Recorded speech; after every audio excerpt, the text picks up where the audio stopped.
Desde tiempos muy remotos, reyes y emperadores se preocuparon por conseguir datos sobre sus posesiones, conocer el número de habitantes de una población y así decidir cuántas tierras dedicar al cultivo o establecer la recaudación de tributos al Estado. De ahí surge el nombre de estadística, que comenzó como una parte de la aritmética aplicada a problemas en los que los números se usaban para el conteo y el registro de datos de las poblaciones. Recién en el siglo XVII, un inglés llamado John Grant, dueño de una tienda, inspirado por unas tablas de mortalidad que semanalmente se editaban en las parroquias, estudió los casos de defunción por accidente, suicidio y enfermedades varias. Como resultado de ese trabajo, publicó un pequeño libro que le sirvió para que el rey lo nombrara miembro de una importante sociedad científica. El libro fue tan novedoso que puede considerarse precursor de la estadística como ciencia. Un médico amigo llamado William Petty, el hombre que más contribuyó al desarrollo de la economía política, continuó con los estudios de Grant y escribió sobre medicina, matemáticas, política y economía. Sus estudios sobre la probabilidad de supervivencia del hombre a determinadas edades resultaron una importante contribución para que a finales del siglo XVII nacieran las compañías de seguros de vida. El nombre que Petty dio a la nueva ciencia, que hoy conocemos como estadística, resulta curioso. La llamó aritmética política y la definió como el arte de razonar por medio de cifras sobre las cosas que se relacionan con el gobierno. Hoy en día la estadística tiene un campo de aplicación muy amplio y es una de las disciplinas matemáticas que más utilidad tiene en otros ámbitos del conocimiento. Es difícil imaginar una ciencia o un campo profesional cuyos conocimientos no se construyan sobre bases estadísticas. Se usan estadísticas en las ciencias sociales, en demografía, para tener disponibles datos sobre la esperanza de vida o la composición de las poblaciones. En las ciencias de la naturaleza se usan estadísticas para estudiar la migración de las aves o la evolución de especies en extinción. Y también en medicina, en psicología, en ingeniería, en la producción de bienes y servicios y en muchas otras áreas más. En medicina, digamos, es ineludible, porque las mediciones, las medidas médicas de colesterol, glucemia, hipertensión son de tipo estadístico, es decir, a partir de cuándo a una persona se la medica como hipertensa y cuando tiene más de tanto, ¿sí? ¿Y por qué si tiene entre tanto y tanto no? Y porque entre tanto y tanto se considera que la presión está dentro de los parámetros de lo que se considera saludable. Entonces, decidir una medicación es una decisión de tipo estadística.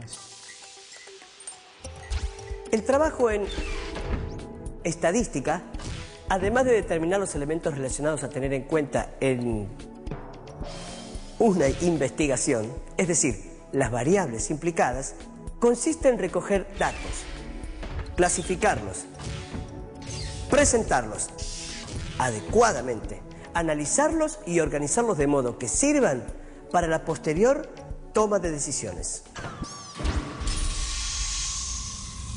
Por ejemplo, cuando se proyecta crear un nuevo hospital, hay que decidir dónde localizarlo.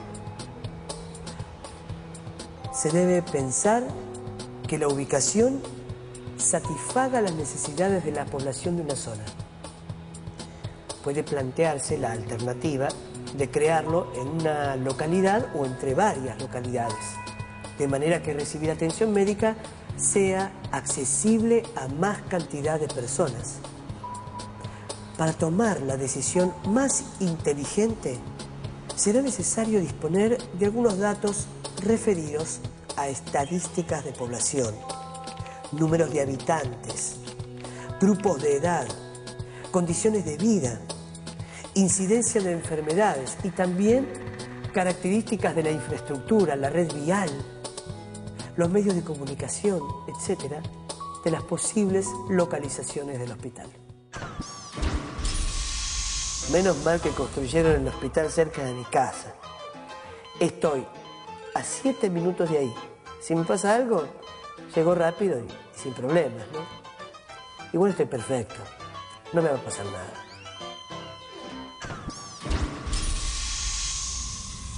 En muchas ocasiones es necesario poder predecir con cierta aproximación el comportamiento esperado de sucesos futuros.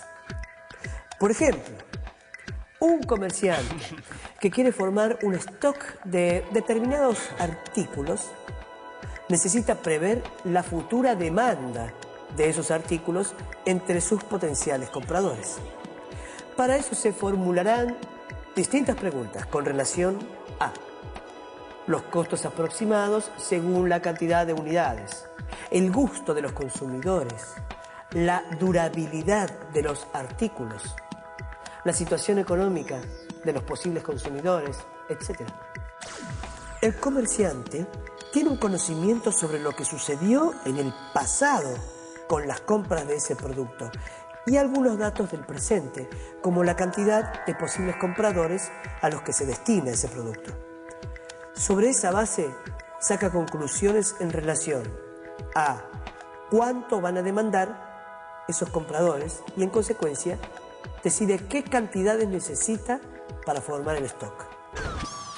Aunque el comerciante no lo sepa, está actuando con mentalidad de estadístico, ya que para hacer su previsión debe recurrir a los datos de su experiencia anterior, considerar los registros y tomar decisiones a partir de ellos, es decir, partir de hechos y comprobaciones experimentales para inducir conclusiones generales sobre la situación que se estudia y tomar decisiones en consecuencia. Raulcito, compinche. Hola, compadre. ¿Y qué pensás de lo que te dije? Raulcito es un amigo con el que estamos trabajando en un proyecto. Estuve pensando y me parece que tenés razón, ¿sabes? El local es preferible ubicarlo en la avenida, porque ahí va a haber más clientes. Claro. Y además ya tenemos las experiencias de esa librería que habíamos abierto en aquella calle tan poco transitada. Ah. No nos venía a comprar nadie. Bueno, más canudo entonces. Quedamos así, mañana hablamos sobre qué lugar nos conviene hacer las impresiones de las fotos. ¿Dale? Dale, dale. Mañana te llamo. Te llamo yo, ¿eh? Dale. Chao, un abrazo. Cuídate. Chao.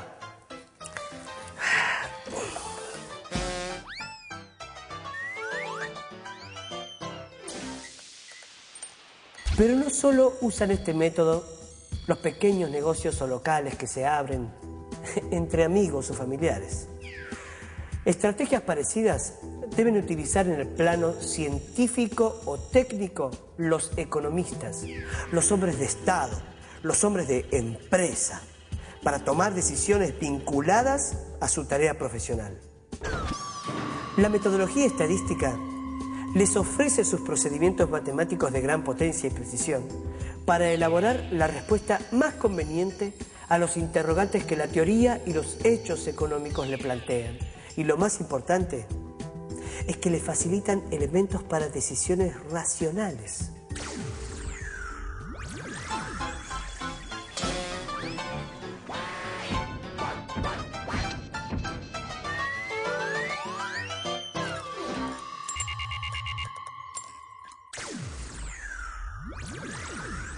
La estadística tiene como objeto el estudio de conjuntos numerosos, es decir, colecciones con muchos elementos que pueden ser personas, acontecimientos, situaciones, objetos varios, Cada uno de estos conjuntos conforma una población o universo.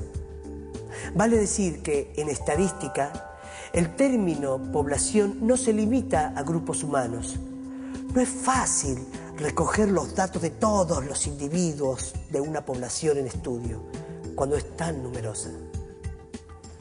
Por eso es necesario considerar un conjunto menor de ese universo,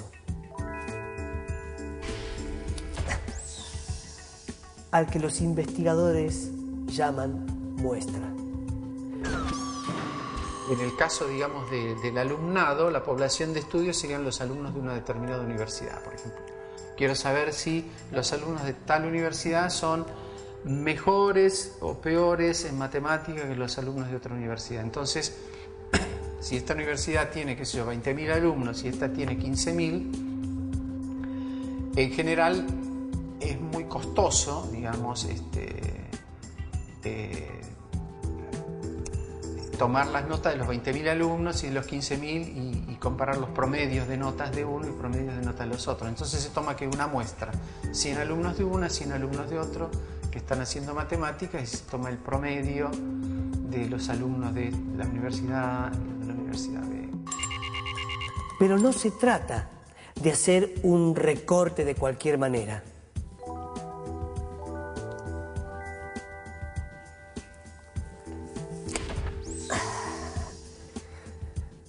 Al elegir la muestra, hay que tener ciertos cuidados para que las conclusiones a las que se llegue a partir de ella sean válidas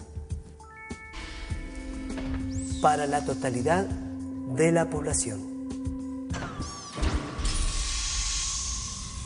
Si para una campaña de prevención de enfermedades se quisieran estudiar las características físicas como estatura y peso de los jóvenes de nuestro país, entre 14 y 17 años, no sería posible recoger los datos de todos y cada uno de los individuos de esa edad.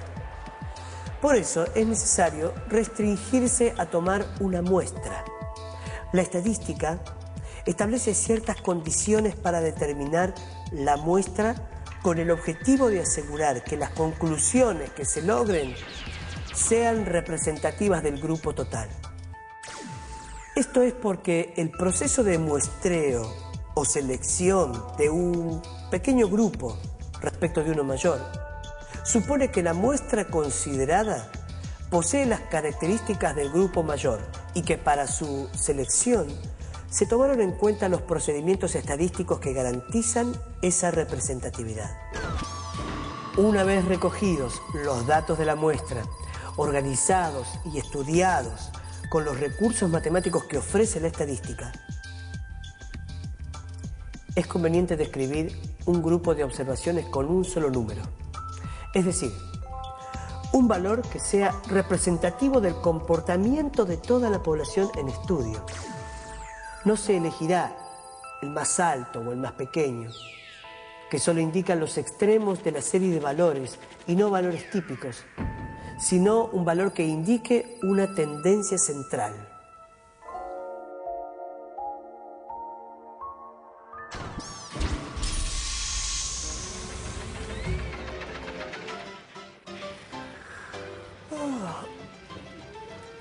Por ejemplo, a un productor agropecuario le interesa conocer el número de toneladas de trigo por hectárea que puede cosechar con una nueva variedad de trigo. Para decidir si adopta o no la nueva variedad que le ofrecen, en este caso es probable que pueda tomar su decisión si conoce la media o promedio del rendimiento por hectárea que se obtuvo a partir de la experiencia de muchos otros productores. El promedio es una de las medidas de tendencia central que se usa en estadística. Voy para allá.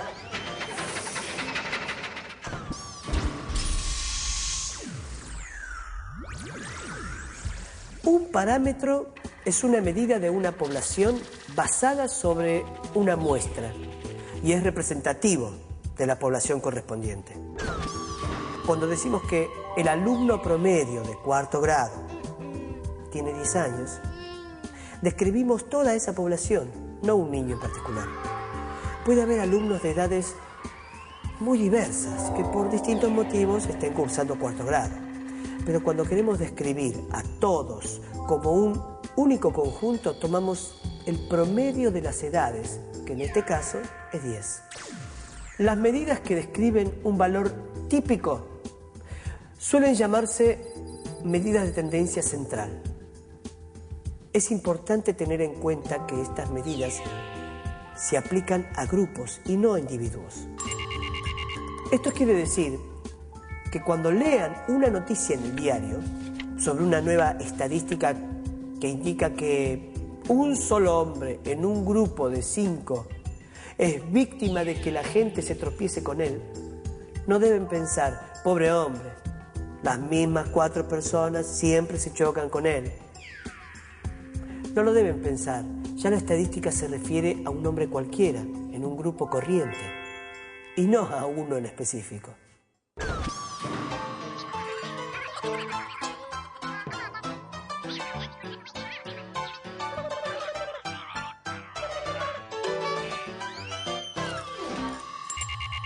Las medidas que se usan frecuentemente son la mediana, la moda y el promedio. Los chicos de una escuela nos ayudarán a distinguir estas medidas. Veamos cómo encontrar la mediana de una muestra. Las alturas de los chicos tienen valores que varían entre la medida de la altura del más bajo y la del más alto. ¿Cuál de los alumnos ocupa el lugar central según su altura? Sin duda, aquel que tenga tanto a su izquierda como a su derecha el mismo número de compañeros. En este caso, Paula. La altura de Paula es el valor situado en el medio de un conjunto de observaciones ordenadas por su magnitud. La mediana es un valor que separa una serie ordenada en 2 partes de igual número de términos. De tal manera que en uno de los grupos quedan los términos inferiores a la mediana y en el otro los términos superiores. En este caso, la mediana es la altura del que está exactamente en el centro. En la serie de chicos que observamos, el número de alumnos es impar y la mediana es la altura de Paula. Si el número considerado en la serie es par, ya no hay uno que esté exactamente en el centro y la mediana es el promedio de los 2 valores centrales. Veamos otra medida de tendencia central que se denomina moda. La moda de una serie de datos es el valor que aparece con mayor frecuencia. En el caso de la altura de los chicos, se puede construir un gráfico en el que se representen las alturas de todos. Otra medida de tendencia central es el promedio de los valores que constituyen el conjunto de datos. El promedio de los valores de una serie se obtiene sumando todos los valores numéricos registrados y dividiendo esa suma por el número de observaciones realizadas. En el caso de las alturas de los chicos, para calcular el promedio, sumaron las alturas de todos y dividieron por el número de chicos. Todos los escolares saben calcular el promedio de sus notas. El desempeño del chico en el colegio es también estadístico, porque el boletín trae una serie de notas que uno al final del año o del semestre calcula el promedio de esas notas y si el promedio le da más de tanto, pasa, y si le da menos, no pasa, ¿sí? El hecho de que se tome el promedio, por otro lado, es razonable, porque el desempeño, el comportamiento de una persona no es exactamente igual todos los días. Entonces el chico un día tiene un determinado problema y ese día en esa prueba escrita se saca una mala nota. Ahora, ¿eso significa que el chico sea un mal alumno? No, justamente el promedio lo que indica es que si el chico es un buen alumno, ese día, esa mala nota no va a afectar al promedio de sus notas. ¿Por qué? Porque en los restantes exámenes va a tener buenas notas, entonces el promedio ese al final le va a dar una buena nota, digamos. Por ejemplo, si María obtuvo un 8, un 2, un 5, un 5 y un 9, el promedio es 5,80. Lo mismo que el de Pablo, cuyas notas fueron 2, 6, 7, 4 y 10. Pero la mediana de las notas de María es 5 y la de Pablo 6. Este ejemplo nos permite anticipar que, aunque a veces se usa la mediana como una forma rápida de aproximación al promedio, no siempre tiene el mismo valor. Hay que recordar que estos parámetros, la mediana, la moda y el promedio, permiten tener una información acerca de la totalidad de la población en estudio, pero no identifican a ninguno de sus individuos. El promedio depende de todos los valores de la serie, puesto que todos intervienen en su cálculo. En cambio, si bien son de gran interés, la moda y la mediana no dependen de los valores particulares de los elementos de la serie, sino de su ordenamiento.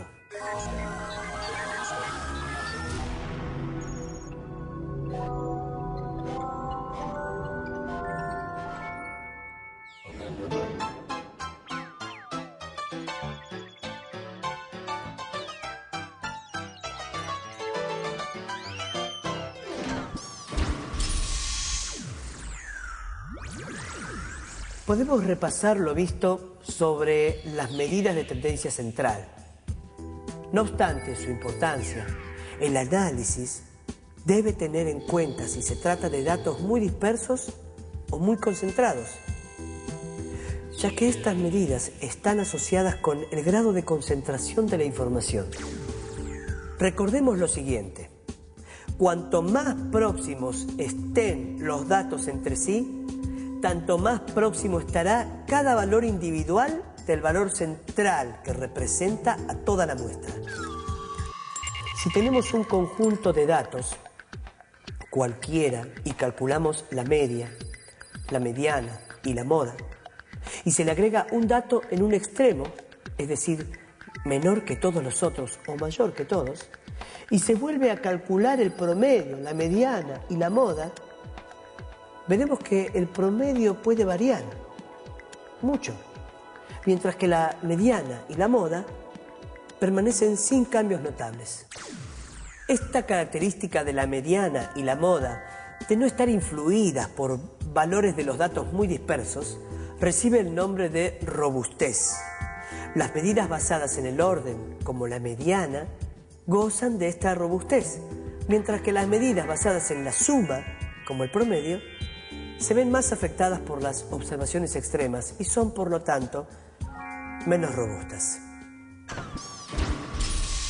La estadística está presente en todos los medios de comunicación masiva o de divulgación científica. Muchas informaciones se presentan con datos numéricos: el costo de vida, la producción industrial, las ventas, las tendencias previas a una elección, llenan los diarios de gráficos que, a veces, muestran solo una parte de la realidad. Vale destacar que con frecuencia muchos de estos datos que transmiten los medios están marcados por las ideas de quienes los dirigen, y que los gráficos pueden destacar un aspecto sobre otro u omitir parte de la información. Dicho en otras palabras, muestran solo una parte de la realidad. Por eso, si todos tenemos una mejor comprensión de la estadística y sus posibles usos, podremos interpretar mejor y de forma más acertada la información que divulgan los medios. Hoy, 2 de cada 7 rutas estarán inhabilitadas preventivamente por posibles cambios climáticos. No podrían ser más específicos. Hoy tengo que ir a visitar a mi suegra. Mejor no corro riesgos y me quedo acá mateando. Total, A la suegrita la puedo ver otro día, ¿no?